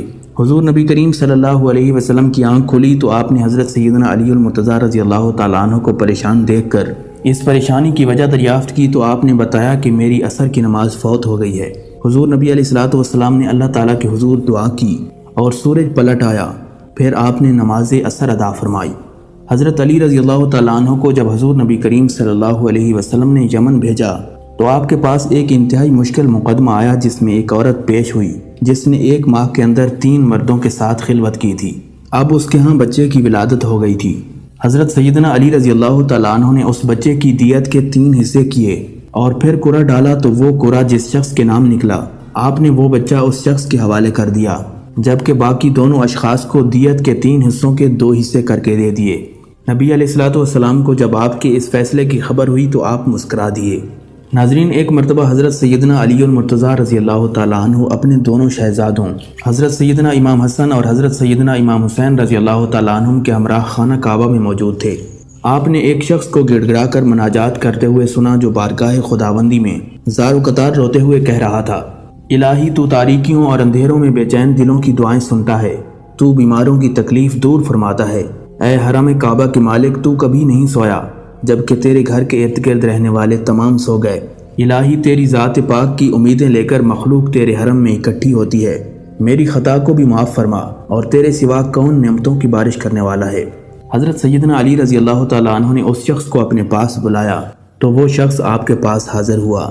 آپ نے اس سے اس کا قصہ دریافت کیا تو اس شخص نے بتایا، اے امیر المومنین، میں بڑی بے باکی کے ساتھ دن رات گناہ کرتا تھا اور میرا باپ نہایت صالح شخص تھا، وہ مجھے گناہوں سے روکتا تھا۔ ایک دن میں نے اپنے باپ کی نصیحتوں سے تنگ آ کر اپنے باپ کو مارا، جس پر میرے باپ نے حرم کعبہ میں آ کر میرے حق میں بد دعا کی، اور اس کے بعد مجھ پر فالج کا حملہ ہو گیا۔ میں زمین پر گھسٹ گھسٹ کر چلنے لگا۔ پھر میں نے اپنے باپ سے رو رو کر معافی مانگی تو انہوں نے مجھے معاف کر دیا اور کہا کہ حرم کعبہ چلو، میں وہاں جا کر تمہارے حق میں دعا کرتا ہوں، اللہ تعالیٰ تمہیں صحت کاملہ عطا فرمائے۔ چنانچہ میں اپنے باپ کے ہمراہ حرم کعبہ کے لیے روانہ ہوا۔ راستے میں میرا باپ اونٹنی سے گر گیا اور فوت ہو گیا۔ اب میں تنہا حرم کعبہ میں اپنی صحت یابی کے لیے اللہ تعالیٰ کے حضور دعائیں مانگتا ہوں۔ آپ رضی اللہ تعالیٰ عنہ نے اس شخص کی بات سننے کے بعد فرمایا، اگر تیرا باپ تجھ سے خوش ہو گیا تو اللہ تعالیٰ بھی تجھ سے خوش ہو گیا۔ اس شخص نے قسم کھا کر کہا کہ میرا باپ مجھ سے خوش ہو گیا تھا۔ حضرت سیدنا علی المرتضیٰ رضی اللہ تعالیٰ عنہ نے اس شخص کی بات سننے کے بعد 2 رکعت نماز ادا کی اور پھر اس کے حق میں دعائے خیر فرمائی، جس کے بعد وہ شخص تندرست ہو گیا۔ آپ نے فرمایا، اگر تیرا باپ تجھ سے راضی نہ ہوتا تو میں تیرے لیے ہرگز دعا نہ کرتا۔ حضرت علی رضی اللہ تعالیٰ عنہ نے خلافت کے زمانے میں کوفہ میں قیام کے دوران ایک شخص کو بلایا اور اسے فرمایا کہ وہ فلاں مکان میں جائے اور وہاں جا کر ایک مرد اور عورت آپس میں جھگڑا کر رہے ہیں، انہیں لے کر میرے پاس آئے۔ جب وہ دونوں آپ کی خدمت میں حاضر ہوئے تو آپ نے دریافت کیا تم دونوں کیوں جھگڑ رہے تھے؟ مرد نے کہا امیر المومنین میرا اس عورت سے کل نکاح ہوا تھا، رات کو جب میں اس کے نزدیک جانے لگا تو مجھے اس سے نفرت ہو گئی، جس پر ہمارے درمیان جھگڑا شروع ہو گیا۔ حضرت سیدنا علی المرتضیٰ رضی اللہ تعالیٰ عنہ نے حاضرین محفل کو جانے کا حکم دیا۔ جب تمام حاضرین محفل چلے گئے تو آپ نے اس عورت سے پوچھا تم اس مرد کو جانتی ہو؟ اس عورت نے کہا کہ میں کل سے پہلے اسے نہیں جانتی تھی۔ آپ نے فرمایا تم اب اسے جان لو گی، لیکن تمہیں وعدہ کرنا ہوگا کہ تم جھوٹ نہیں بولو گی۔ اس عورت نے آپ سے وعدہ کر لیا۔ حضرت سیدنا علی رضی اللہ تعالیٰ عنہ نے فرمایا تم فلاں شخص کی بیٹی ہو اور تمہارا نام یہ ہے۔ عورت نے اس بات کا اقرار کر لیا۔ آپ نے فرمایا تم جوانی میں بہت خوبصورت تھیں اور تمہارا چچا زاد بھائی تم پر جان چھڑکتا تھا اور تم بھی اس سے محبت کرتی تھیں۔ اس عورت نے اس بات کا بھی اقرار کر لیا۔ آپ نے فرمایا ایک دن تم دونوں نے زنا کیا جس سے تم حاملہ ہو گئیں۔ تمہاری ماں نے تمہاری پردہ پوشی کی اور تم نے خفیہ طور پر ایک بچہ جنا جسے تم نے ایک دیوار کے نیچے ڈال دیا۔ جب تم اس بچے کو چھوڑ کر جانے لگیں تو ایک کتا اس بچے کی جانب لپکا جسے تم نے پتھر مار دیا اور وہ پتھر کتے کی بجائے اس بچے کے سر میں لگا اور وہ زخمی ہو گیا۔ تم نے اس بچے کا سر اپنے دوپٹے سے باندھا اور وہاں سے چلی گئیں۔ اس کے بعد تم نے اس بچے کی کچھ خبر نہ لی۔ اس عورت نے اعتراف کر لیا کہ اس سے یہ فعل سرزد ہوا تھا اور اس نے ایک بچہ جنا تھا جسے اس نے دیوار کے نیچے ڈال دیا تھا۔ حضرت سیدنا علی المرتضیٰ رضی اللہ تعالیٰ عنہ نے فرمایا اس بچے کو فلاں قبیلے والے اٹھا کر لے گئے تھے اور اس کی پرورش کی تھی۔ وہ بچہ جوان ہونے کے بعد دوبارہ واپس اسی شہر میں آ گیا اور اب تمہارے سامنے کھڑا ہے۔ پھر آپ نے اس شخص کو حکم دیا کہ وہ اپنا سر کھولے۔ اس شخص نے جب اپنا سر کھولا تو اس کے ماتھے پر زخم کا نشان موجود تھا۔ آپ رضی اللہ تعالیٰ عنہ نے فرمایا یہ تمہارا خاوند نہیں بیٹا ہے اور اللہ تبارک و تعالیٰ نے تم دونوں کو حرام کاری سے بچا لیا ہے۔ حضرت سعید بن مسیب رحمۃ اللہ علیہ سے مروی ہے، فرماتے ہیں کہ ہم حضرت سیدنا علی رضی اللہ تعالیٰ عنہ کے ہمراہ جنت البقیع تشریف لے گئے۔ حضرت علی رضی اللہ تعالیٰ عنہ نے اہل قبور کو مخاطب کرتے ہوئے بآواز بلند سلام کیا اور ان لوگوں سے ان کے حالات دریافت فرمائے۔ قبروں سے وعلیکم السلام کی آوازیں بلند ہوئیں اور اہل قبور نے آپ سے اپنے گھر والوں کے حالات دریافت کیے۔ آپ نے فرمایا تمہاری بیویوں نے نکاح کر لیے، تمہارے مال کو وارثوں نے تقسیم کر دیا، تمہارے چھوٹے بچے یتیم ہونے کے بعد در بدر پھرنے لگے، تمہارے مضبوط اور اونچے محلوں میں تمہارے دشمن آرام سے زندگی بسر کرنے لگے۔ آپ رضی اللہ تعالیٰ عنہ کے جواب میں اہل قبور نے کہا امیر المومنین ہماری خبر یہ ہے کہ ہمارے کفن پرانے ہو کر پھٹ گئے اور ہم نے جو کچھ دنیا میں خرچ کیا وہ یہاں پا لیا، اور ہم جو کچھ دنیا میں چھوڑ کر آئے تھے ہمیں اس میں خسارہ اٹھانا پڑا۔ حضرت سیدنا امام جعفر صادق علیہ السلام سے مروی ہے، فرماتے ہیں کہ ایک مرتبہ حضرت سیدنا علی رضی اللہ تعالیٰ عنہ ایک ایسی دیوار کے نیچے بیٹھے مقدمے کا فیصلہ فرما رہے تھے جو کمزور تھی۔ لوگوں نے آپ سے کہا کہ یہ دیوار کمزور ہے، آپ یہاں سے اٹھ جائیں، لیکن آپ نے فرمایا کہ مقدمے کی کارروائی جاری رکھو، اللہ تبارک و تعالیٰ بہترین محافظ ہے۔ چنانچہ مقدمے کی کارروائی جاری رہی۔ جب آپ نے مقدمے کا فیصلہ سنا دیا اور وہاں سے اٹھ کر چلے گئے تو وہ دیوار گر پڑی۔ ناظرین، حضرت سیدنا علی رضی اللہ تعالیٰ عنہ کا ایک حبشی غلام تھا جو نہایت محب اور وفادار تھا۔ ایک مرتبہ اس نے چوری کر لی۔ لوگوں نے اسے پکڑ کر آپ کی خدمت میں پیش کیا جہاں اس نے اپنے جرم کا اعتراف کر لیا۔ آپ رضی اللہ تعالیٰ عنہ نے اس کا ہاتھ کاٹ دیا۔ جب وہ اپنے گھر روانہ ہوا تو راستے میں اس کی ملاقات حضرت ابن القوا رضی اللہ تعالیٰ عنہ سے ہوئی۔ انہوں نے جب پوچھا کہ تمہارا ہاتھ کیسے کٹا تو اس نے بتایا میں نے چوری کی تھی۔ ابن القوا نے پوچھا تمہارا ہاتھ کس نے کاٹا؟ اس نے کہا کہ میرا ہاتھ امیر المومنین نے کاٹا ہے۔ ابن القوا نے کہا کہ انہوں نے تمہارا ہاتھ کاٹا لیکن تم ان کا تذکرہ خیر سے کرتے ہو۔ اس غلام نے کہا انہوں نے میرا ہاتھ حق کے ساتھ کاٹا ہے اور مجھے جہنم کے عذاب سے بچا لیا ہے۔ ابن القوا رضی اللہ تعالیٰ عنہ نے حضرت علی رضی اللہ تعالیٰ عنہ کی خدمت میں حاضر ہو کر تمام ماجرا بیان کیا۔ آپ رضی اللہ تعالیٰ عنہ نے اپنے اس غلام کو طلب فرمایا اور اس کا کٹا ہوا ہاتھ اس کی کلائی پر رکھ کر رومال سے باندھ دیا اور دعا فرمائی۔ پھر جب رومال کھولا تو اس کا ہاتھ دوبارہ جڑ چکا تھا اور ایسا معلوم ہوتا تھا کہ ہاتھ کبھی نہ کٹا ہو۔ ایک مرتبہ دریائے فرات میں سخت طغیانی آ گئی جس سے سیلاب آ گیا اور تمام کھیت پانی میں ڈوب گئے۔ لوگوں نے حضرت سیدنا علی رضی اللہ تعالیٰ عنہ کی خدمت میں حاضر ہو کر تمام ماجرا بیان کیا۔ آپ رضی اللہ تعالیٰ عنہ اٹھے، حضور نبی علیہ الصلوۃ والسلام کا جبہ مبارک اور امامہ شریف پہنا اور چادر زیب تن فرمائی، گھوڑے پر سوار ہو کر دریائے فرات کی جانب روانہ ہو گئے۔ آپ کے ہمراہ حسنین کریمین اور دیگر لوگ بھی موجود تھے۔ دریائے فرات پر پہنچ کر آپ نے اپنے عصا سے دریائے فرات کی جانب اشارہ کیا، جس سے دریا کا پانی کم ہونا شروع ہو گیا، یہاں تک کہ لوگوں نے شور مچایا کہ امیر المومنین بس کیجئے، اتنا کافی ہے۔ ایک مرتبہ ایک شخص حضرت سیدنا علی رضی اللہ تعالیٰ عنہ کی خدمت میں حاضر ہوا اور کہنے لگا، امیر المومنین، میں سفر پر جانا چاہتا ہوں لیکن مجھے جنگلی درندوں سے ڈر لگتا ہے۔ آپ نے اپنی انگوٹھی اس شخص کو دیتے ہوئے فرمایا، جب بھی تمہارے نزدیک کوئی درندہ آئے تم اسے میری انگوٹھی دکھا دینا اور کہنا کہ یہ حضرت علی کی انگوٹھی ہے۔ چنانچہ وہ شخص سفر پر روانہ ہوا۔ راستے میں ایک خونخوار درندہ اس پر حملہ آور ہو گیا۔ اس شخص نے اس درندے کو حضرت سیدنا علی المرتضیٰ رضی اللہ تعالیٰ عنہ کی انگوٹھی دکھائی اور کہا کہ یہ حضرت سیدنا علی رضی اللہ تعالیٰ عنہ کی انگوٹھی ہے۔ بس اتنا ہی کہنا تھا کہ وہ درندہ آپ کی انگوٹھی دیکھ کر بھاگ گیا۔ ناظرین، مقام صفین پر حضرت سیدنا علی رضی اللہ تعالیٰ عنہ کا گزر لشکر سمیت ایک ایسی جگہ سے ہوا جہاں پانی دستیاب نہیں تھا۔ لشکر نے آپ سے پانی کی نایابی پر شکوہ کیا تو آپ نے ایک جانب جا کر فرمایا، یہاں کھدائی کرو۔ اس جگہ زمین کی کھدائی شروع ہوئی لیکن ایک بھاری پتھر سامنے آ گیا۔ حضرت سیدنا علی رضی اللہ تعالیٰ عنہ نے آگے بڑھ کر اس پتھر کو ایک ہی جھٹکے میں باہر نکال دیا۔ جیسے ہی وہ پتھر نکلا وہاں سے پانی کا ایک چشمہ جاری ہو گیا۔ آپ کے لشکر نے اور جانوروں نے سیر ہو کر وہ پانی پی لیا۔ جب لشکر نے اپنی تمام مشقیں پانی سے بھر لیں تو حضرت سیدنا علی رضی اللہ تعالیٰ عنہ نے دوبارہ پتھر اسی جگہ پر رکھ دیا جس سے پانی کا وہ چشمہ بند ہو گیا۔ شیر خدا رضی اللہ تعالیٰ عنہ کی یہ کرامت دیکھ کر قریب واقع ایک گرجا کا پادری آپ کی خدمت میں حاضر ہوا۔ اس نے درخواست کی کہ مجھے دائرہ اسلام میں داخل فرمائیں۔ حضرت سیدنا علی رضی اللہ تعالیٰ عنہ نے فرمایا، تم ابھی تک مسلمان کیوں نہیں ہوئے؟ اس پادری نے کہا، میں نے الہامی کتابوں میں پڑھ رکھا ہے کہ اس جگہ ایک پوشیدہ چشمہ ہے جسے وہ جاری کرے گا جو نبی آخر الزمان کا وصی ہوگا، اور آپ رضی اللہ تعالیٰ عنہ یقیناً نبی آخر الزمان کے وصی ہیں۔ حضرت علی رضی اللہ تعالیٰ عنہ نے جب اس کا کلام سنا تو آپ کی آنکھوں سے آنسو جاری ہو گئے، یہاں تک کہ داڑھی مبارک تر ہو گئی۔ ناظرین، حضرت سیدنا عثمان غنی رضی اللہ تعالیٰ عنہ کی شہادت کے بعد باغی پورے مدینہ منورہ میں دندناتے پھر رہے تھے۔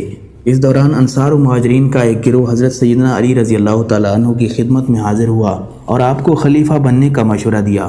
حضرت علی رضی اللہ تعالیٰ عنہ نے خلیفہ بننے سے انکار کر دیا۔ اس دوران حضرت طلحہ بن عبید اللہ، حضرت زبیر بن العوام، حضرت عبداللہ بن عمر اور حضرت سعد بن ابی وقاص رضی اللہ تعالیٰ عنہ کو خلیفہ بننے کی پیشکش بھی کی گئی، لیکن ان حضرات نے بھی خلیفہ بننے سے انکار کر دیا۔ جب ان اکابر صحابہ کرام میں سے کوئی بھی منصب خلافت بیٹھنے کو تیار نہیں تھا تو باغی پریشان ہو گئے۔ معاملات اب ان کے ہاتھ سے نکلتے جا رہے تھے اور حضرت سیدنا عثمان غنی رضی اللہ تعالیٰ عنہ کو شہید کر کے جو سنگین غلطی وہ کر چکے تھے اس کا خمیازہ اب ساری قوم بھگتنے والی تھی۔ ان باغیوں میں اکثریت مصریوں کی تھی تو انہوں نے اہل مدینہ کو مخاطب کرتے ہوئے اعلان کیا، تم 2 دن کے اندر اپنا خلیفہ نامزد کر لو کیونکہ تمہارا حکم امت محمدیہ پر نافذ العمل ہے۔ ہم اس خلیفہ کی بیعت کر کے واپس چلے جائیں گے ورنہ ہم تمام اکابر صحابہ کرام کو قتل کر دیں گے۔ اہل مدینہ نے جب باغیوں کا یہ اعلان سنا تو وہ ایک مرتبہ پھر حضرت سیدنا علی رضی اللہ تعالیٰ عنہ کی خدمت میں حاضر ہوئے اور آپ کو خلافت کے لیے قائل کرنا شروع کر دیا، یہاں تک کہ آپ نے منصب خلافت قبول فرما لیا۔ ناظرین، حضرت سیدنا عثمان غنی رضی اللہ تعالیٰ عنہ کی شہادت کے بعد ام المومنین حضرت سیدہ عائشہ صدیقہ رضی اللہ تعالیٰ عنہ نے قصاص کا مطالبہ کیا اور اس دوران بصرہ تشریف لے گئیں۔ بصرہ پر آپ رضی اللہ تعالیٰ عنہ کا مکمل قبضہ ہو گیا۔ حضرت علی رضی اللہ تعالیٰ عنہ کو جب بصرہ پر ام المومنین سیدہ عائشہ صدیقہ رضی اللہ تعالیٰ عنہ کے قبضے کی خبر ملی تو آپ نے محمد بن ابو بکر اور محمد بن جعفر کو ایک خط دے کر حضرت ابو موسیٰ اشعری رضی اللہ تعالیٰ عنہ کے پاس بھیجا اور ان سے جنگ کی صورت میں بھرپور تعاون کا وعدہ لینا چاہا۔ حضرت ابو موسیٰ اشعری رضی اللہ تعالیٰ عنہ نے حضرت علی رضی اللہ تعالیٰ عنہ کا پیغام ملنے کے بعد ان کے ساتھ تعاون کرنے سے انکار کر دیا اور کہا کہ جنگ کے لیے نکلنا دنیا کی راہ ہے اور بیٹھے رہنا آخرت کی راہ ہے۔ حضرت ابو موسیٰ اشعری رضی اللہ تعالیٰ عنہ کا موقف کوفہ والوں کا موقف تھا۔ حضرت ابو موسیٰ اشعری رضی اللہ تعالیٰ عنہ نے کہا کہ اگر جنگ ضروری ہے تو قاتلین عثمان سے کی جائے کیونکہ انہوں نے حضرت سیدنا عثمان غنی رضی اللہ تعالیٰ عنہ کو ناحق شہید کیا۔ حضرت محمد بن ابو بکر اور حضرت محمد بن جعفر واپس پہنچے تو حضرت سیدنا علی رضی اللہ تعالیٰ عنہ کو حضرت ابو موسیٰ اشعری رضی اللہ تعالیٰ عنہ کے موقف سے آگاہ کیا۔ پھر حضرت علی رضی اللہ تعالیٰ عنہ نے حضرت سیدنا عبداللہ ابن عباس اور مالک بن اشتر رضی اللہ تعالیٰ عنہ کو حضرت ابو موسیٰ اشعری رضی اللہ تعالیٰ عنہ کے پاس بھیجا، لیکن یہ حضرات بھی اپنی بہترین صلاحیتوں کے باوجود حضرت ابو موسیٰ اشعری کو ان کے موقف سے نہ ہٹا سکے۔ ابو موسیٰ اشعری رضی اللہ تعالیٰ عنہ کا ایک ہی موقف تھا کہ جب تک یہ فتنہ ختم نہیں ہو جاتا میں خاموش رہوں گا۔ حضرت سیدنا علی رضی اللہ تعالیٰ عنہ نے اس وفد کی ناکامی کے بعد اپنے صاحبزادے حضرت سیدنا امام حسن اور حضرت عمار بن یاسر رضی اللہ تعالیٰ عنہم کو کوفہ بھیجا۔ جب یہ دونوں حضرات کوفہ پہنچے تو حضرت ابو موسیٰ اشعری رضی اللہ تعالیٰ عنہ کوفہ کی جامع مسجد میں لوگوں کے اجتماع سے خطاب کر رہے تھے اور فرما رہے تھے کہ حضور نبی علیہ الصلوۃ والسلام نے جس فتنے کی پیشن گوئی کی تھی وہ آ چکا ہے، اپنے ہتھیار ضائع کر دو اور گوشہ نشینی اختیار کر لو، کیونکہ حضور علیہ الصلوۃ والسلام نے فرمایا تھا کہ اس موقع پر سونے والا بیٹھنے والے سے اور بیٹھنے والا چلنے والے سے بہتر ہے۔ حضرت سیدنا امام حسن اور حضرت عمار بن یاسر رضی اللہ تعالیٰ عنہم اس وقت مسجد میں داخل ہوئے اور حضرت ابو موسیٰ اشعری رضی اللہ تعالیٰ عنہ سے سلام کرنے کے بعد ان سے گفتگو شروع کی۔ حضرت ابو موسیٰ اشعری نے حضرت عمار بن یاسر رضی اللہ تعالیٰ عنہ کو مخاطب کرتے ہوئے کہا، تم نے عثمان کی کوئی مدد نہیں کی اور فاجروں کے ساتھ شامل ہو گئے۔ حضرت عمار بن یاسر رضی اللہ تعالیٰ عنہ کو یہ سن کر غصہ آ گیا۔ حضرت سیدنا امام حسن رضی اللہ تعالیٰ عنہ نے ان دونوں کی مداخلت کرتے ہوئے فرمایا، لوگوں نے اس بارے میں ہم سے کوئی مشورہ نہیں کیا اور سوائے اصلاح کے ہمارا کوئی مقصد نہیں، اور امیر المومنین اصلاح امت کے کاموں میں کسی سے خوف نہیں کھاتے۔ حضرت ابو موسیٰ اشعری رضی اللہ تعالیٰ عنہ نے حضرت سیدنا امام حسن کی بات سن کر کہا، میرے ماں باپ آپ پر قربان ہوں، آپ نے درست فرمایا، مگر تمام مسلمان آپس میں بھائی بھائی ہیں اور بھائی کا خون اور مال حرام ہے۔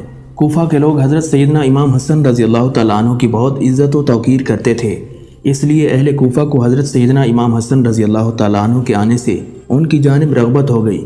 پھر نواسہ رسول امام حسن رضی اللہ تعالیٰ عنہ نے منبر پر کھڑے ہو کر تقریر فرمائی، اے لوگو، ہماری دعوت کو قبول کرو اور ہماری اطاعت کرو، اس وقت جس مصیبت میں ہم مبتلا ہیں اس میں ہماری مدد کرو۔ امیر المومنین کا فرمانا ہے کہ اگر ہم مظلوم ہیں تو ہماری حمایت کرو اور اگر ہم ظالم ہیں تو ہم سے حق وصول کرو۔ حضرت سیدنا امام حسن رضی اللہ تعالیٰ عنہ کی تقریر سن کر اہل کوفہ کے دل نرم ہو گئے اور انہوں نے حضرت سیدنا امام حسن رضی اللہ تعالیٰ عنہ کو اپنی حمایت کا یقین دلایا۔ چنانچہ صبح کے وقت 9,500 لوگوں کی ایک جماعت حضرت سیدنا امام حسن رضی اللہ تعالیٰ عنہ کے ہمراہ ذی وقار کے مقام پر پہنچی، جہاں حضرت سیدنا علی رضی اللہ تعالیٰ عنہ اپنے لشکر کے ہمراہ قیام پذیر تھے۔ حالات بہت تیزی سے جنگ کی جانب بڑھ رہے تھے اور حضرت علی رضی اللہ تعالیٰ عنہ بھی دور اسلام کے اس نازک موقع کو سمجھ رہے تھے، اس لیے انہوں نے حضرت قیقار رضی اللہ تعالیٰ عنہ کو بصرہ میں ام المومنین حضرت سیدہ عائشہ صدیقہ رضی اللہ تعالیٰ عنہ کے پاس بھیجا تاکہ بات چیت سے معاملہ طے کیا جا سکے۔ حضرت قیقار رضی اللہ تعالیٰ عنہ بصرہ پہنچے اور ام المومنین حضرت سیدہ عائشہ صدیقہ رضی اللہ تعالیٰ عنہ کی خدمت میں حاضر ہو کر ان کا موقف سنا۔ سیدہ عائشہ صدیقہ نے فرمایا، ہم لوگوں کو اختلاف رائے اور ان کی اصلاح کے لیے خروج کا مطالبہ کرتے ہیں اور ہم چاہتے ہیں کہ قاتلین عثمان سے قصاص لیا جائے، اگر ایسا نہ کیا گیا تو قرآن مجید کی تعلیمات کے خلاف ہوگا۔ حضرت قیقار رضی اللہ تعالیٰ عنہ نے حضرت زبیر بن العوام اور حضرت طلحہ بن عبید اللہ رضی اللہ تعالیٰ عنہ کا موقف جاننے کی کوشش کی۔ انہوں نے کہا کہ ہمارا بھی وہی موقف ہے جو ام المومنین حضرت سیدہ عائشہ صدیقہ رضی اللہ تعالیٰ عنہ کا ہے۔ حضرت قیقار رضی اللہ تعالیٰ عنہ نے ان حضرات کا جواب سننے کے بعد کہا، آپ تمام حضرات درست فرماتے ہیں اور ہم بھی اس بات پر متفق ہیں کہ حضرت سیدنا عثمان غنی رضی اللہ تعالیٰ عنہ کے قاتلین سے قصاص لیا جائے، لیکن آپ حضرات کا یہ طریقہ درست نہیں، اور آپ حضرات نے بصرہ کے 600 افراد کو قتل کر ڈالا جبکہ وہ حضرت سیدنا عثمان غنی رضی اللہ تعالیٰ عنہ کے قاتل نہیں تھے۔ ایسی کارروائیاں امت میں اختلاف ختم کرنے کی بجائے اختلاف بڑھائیں گی۔ ام المومنین حضرت سیدہ عائشہ صدیقہ رضی اللہ تعالیٰ عنہ نے حضرت قیقار کی بات سننے کے بعد فرمایا، تمہارا کیا مشورہ ہے؟ حضرت قیقار رضی اللہ تعالیٰ عنہ نے کہا کہ ام المومنین، آپ ہمارے لیے باعث خیر و برکت ہیں، آپ ہمیں اس خیر سے محروم نہ فرمائیں، مصالحت سے کام لیں تاکہ فتنہ دم توڑ جائے اور ہم بھی قرآن مجید کی تعلیمات پر عمل کرتے ہوئے حضرت سیدنا عثمان غنی رضی اللہ تعالیٰ عنہ کے قاتلوں سے قصاص وصول کر سکیں۔ ام المومنین حضرت سیدہ عائشہ صدیقہ رضی اللہ تعالیٰ عنہ نے اس مشورے کو پسند کیا اور حضرت قیقار سے فرمایا کہ میں تمہاری بات ماننے کے لیے تیار ہوں، تم علی کو بھی اس پر آمادہ کر لو۔ حضرت قیقار رضی اللہ تعالیٰ عنہ نے حضرت سیدہ عائشہ صدیقہ رضی اللہ تعالیٰ عنہ کا جواب سنا تو آپ نے خوش ہوتے ہوئے کہا کہ مجھے یقین ہے حضرت علی رضی اللہ تعالیٰ عنہ کو بھی اس پر کوئی اعتراض نہیں ہوگا۔ حضرت قیقار رضی اللہ تعالیٰ عنہ کی مصالحتی کوشش کامیاب ہوئی۔ ابن سبا نے جب دیکھا کہ ان دونوں لشکروں کے مابین صلح ہو رہی ہے تو اس نے سوچا، اگر انہوں نے صلح کر لی تو پھر یہ حضرت سیدنا عثمان غنی رضی اللہ تعالیٰ عنہ کے قاتلوں کی تلاشی شروع کر دیں گے اور پھر ہمیں کوئی نہیں بچا سکے گا۔ چنانچہ اس نے منصوبہ تیار کیا کہ اس صلح کو کامیاب نہ ہونے دیا جائے۔ ابن سبا نے اپنے لشکریوں کو حکم دیا کہ وہ رات کی تاریکی میں ام المومنین حضرت سیدہ عائشہ صدیقہ رضی اللہ تعالیٰ عنہ کے لشکر پر شب خون مار دیں۔ ابن سبا کے لشکریوں نے رات کی تاریکی میں ام المومنین حضرت سیدہ عائشہ صدیقہ رضی اللہ تعالیٰ عنہ کے لشکر پر حملہ کر دیا، جس سے سیدہ عائشہ صدیقہ رضی اللہ تعالیٰ عنہ کے لشکر نے سمجھا کہ حضرت علی رضی اللہ تعالیٰ عنہ نے معاہدے کی خلاف ورزی کی ہے، چنانچہ انہوں نے حضرت علی رضی اللہ تعالیٰ عنہ کے لشکر پر حملہ کر دیا۔ منافقین کی کوشش کامیاب ہو چکی تھی اور مسلمانوں کے دو گروہ آپس میں لڑنا شروع ہو گئے تھے۔ حضرت سیدہ عائشہ صدیقہ رضی اللہ تعالیٰ عنہ نے اپنے لشکر کو روکنے کی کوششیں شروع کر دیں تاکہ معاملہ صلح صفائی سے نبٹ جائے۔ ادھر حضرت علی رضی اللہ تعالیٰ عنہ نے بھی اپنی فوج کو جنگ سے روکنے کی کوشش کی، لیکن اس دوران جنگ کا دائرہ وسیع ہو چکا تھا۔ حضرت سیدنا علی المرتضیٰ رضی اللہ تعالیٰ عنہ نے جب تمام معاملہ دیکھا تو آپ نے میدان جنگ میں موجود حضرت طلحہ بن عبید اللہ سے مخاطب ہو کر فرمایا، اے طلحہ، تم نے میری مخالفت میں یہ سب کیا، تم اللہ تعالیٰ کو اس کا کیا جواب دو گے؟ کیا میں تمہارا دینی بھائی نہیں ہوں؟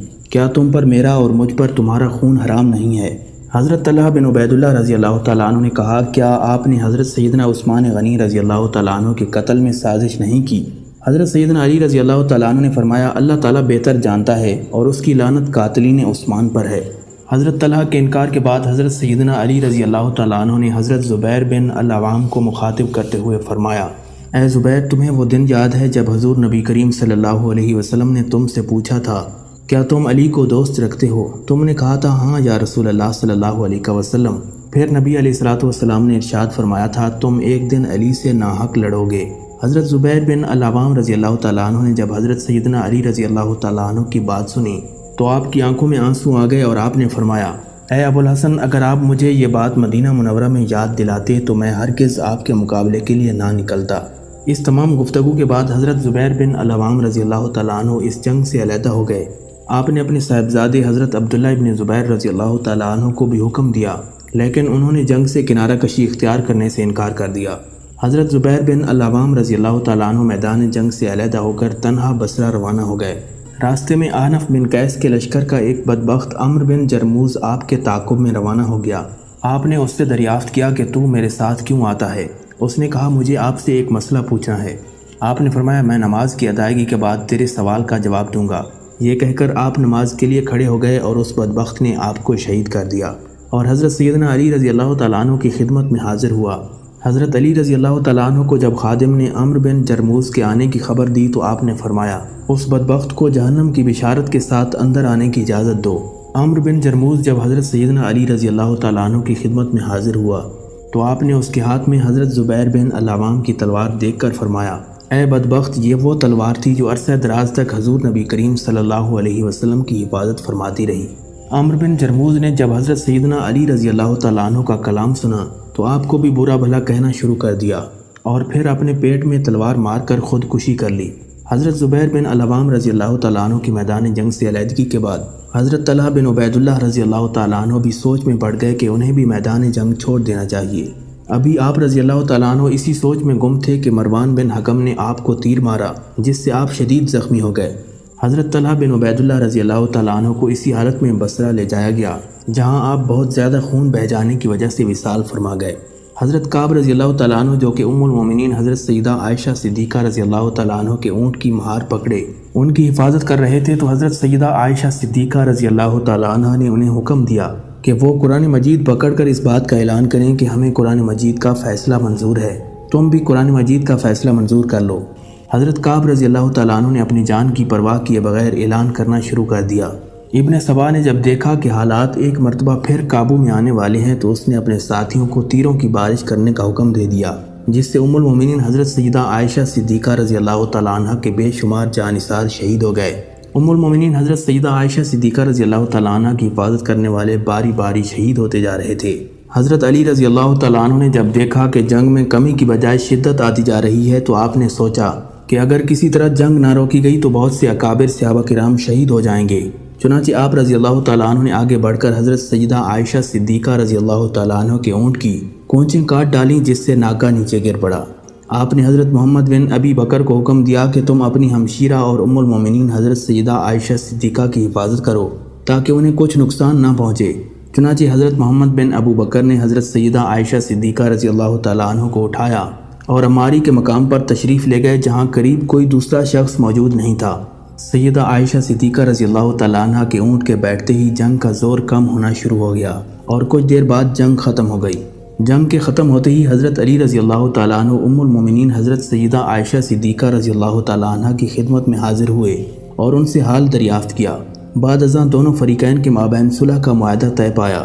آپ نے ام المومنین سیدہ عائشہ صدیقہ کو بصرہ کی 40 عورتوں اور حضرت محمد بن ابو بکر کے ہمراہ بصرہ روانہ کر دیا۔ آپ رضی اللہ تعالیٰ عنہ ام المومنین سیدہ عائشہ صدیقہ کو پہلی منزل تک چھوڑنے خود آئے اور دوسری منزل تک حضرت سیدنا امام حسن رضی اللہ تعالیٰ عنہ نے چھوڑا۔ ام المومنین سیدہ عائشہ صدیقہ رضی اللہ تعالیٰ عنہ بصرہ میں کچھ عرصہ قیام کرنے کے بعد مکہ مکرمہ تشریف لے گئیں، جہاں حج کی ادائیگی کے بعد آپ رضی اللہ تعالیٰ عنہ دوبارہ مدینہ منورہ تشریف لے گئیں۔ حضرت علی رضی اللہ تعالیٰ عنہ جنگ جمل کے بعد بصرہ روانہ ہوئے، جہاں لوگ جوک در جوک آپ سے بیعت کے لیے حاضر ہونے لگے۔ آپ نے حضرت سیدنا عبداللہ ابن عباس رضی اللہ تعالیٰ عنہ کو بصرہ کا گورنر مقرر فرمایا اور خود کوفہ تشریف لے گئے۔ آپ رضی اللہ تعالیٰ عنہ نے کوفہ جانے کے بعد اسے دارالخلافہ مقرر کیا اور اس بات کا اعلان کیا کہ تمام امور خلافت اب مدینہ منورہ کی بجائے کوفہ سے انجام دیے جائیں گے۔ اس دوران انتظامی امور میں آپ نے مختلف تبدیلیاں فرمائیں۔ مدائن پر یزید بن قیس کو گورنر مقرر کیا گیا، خراسان پر خالد بن قاس کو گورنر مقرر کیا گیا، موصل اور شام سے متصل دیگر علاقوں پر اشتر نخی اور اصفہان پر محمد بن سلیم کو گورنر مقرر کیا گیا۔ حضرت اسبغ رضی اللہ تعالیٰ عنہ سے مروی ہے، فرماتے ہیں کہ ایک مرتبہ حضرت سیدنا علی رضی اللہ تعالیٰ عنہ کے ہمراہ ہمارا گزر اس جگہ سے ہوا جہاں آج کل حضرت سیدنا امام علی مقام امام حسین کا مزار موجود ہے۔ آپ نے فرمایا ان قریب یہاں آل رسول کا ایک قافلہ قیام کرے گا، اس جگہ ان کے اونٹ بندھے ہوئے ہوں گے اور اسی میدان میں اہل بیت کے جوانوں کو شہید کیا جائے گا۔ یہ جگہ شہیدوں کا مدفن ہوگی اور زمین و آسمان ان لوگوں پر روئیں گے۔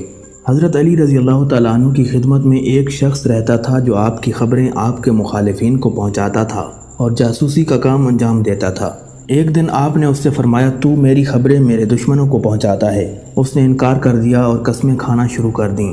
آپ نے اس کو یوں جھوٹ پر دلیر دیکھا تو فرمایا اگر تو جھوٹا ہے تو اللہ تعالیٰ تیری آنکھوں کی بینائی واپس لے لے۔ ابھی آپ نے یہ فرمایا ہی تھا کہ وہ شخص چلانا شروع ہو گیا اور اس کی آنکھوں کی بینائی جاتی رہی۔ ناظرین، حضرت علی رضی اللہ تعالیٰ عنہ کے مقابلے میں نہروان میں خارجیوں کو شکست فاش ہوئی تھی۔ اس جنگ میں جو خارجی بچ نکلنے میں کامیاب ہو گئے تھے انہوں نے حضرت سیدنا علی رضی اللہ تعالیٰ عنہ، حضرت امیر معاویہ اور حضرت عمر بن العاص رضی اللہ تعالیٰ عنہ کے قتل کا منصوبہ بنایا۔ ان خارجیوں کا سردار ابن ملجم تھا۔ ابن ملجم نے حضرت سیدنا علی رضی اللہ تعالیٰ عنہ کی شہادت کی حامی بھری۔ عمر بن بکر تمیمی نے حضرت عمر بن العاص رضی اللہ تعالیٰ عنہ کی شہادت کی حامی بھری، جبکہ برق بن عبداللہ تمیمی نے حضرت امیر معاویہ کو شہید کرنے کی حامی بھر لی۔ چنانچہ انہوں نے اپنے اس ناپاک ارادے کے لیے 17 رمضان المبارک بوقت فجر کا وقت طے کیا اور اپنے ان مذموم ارادوں کے لیے روانہ ہو گئے۔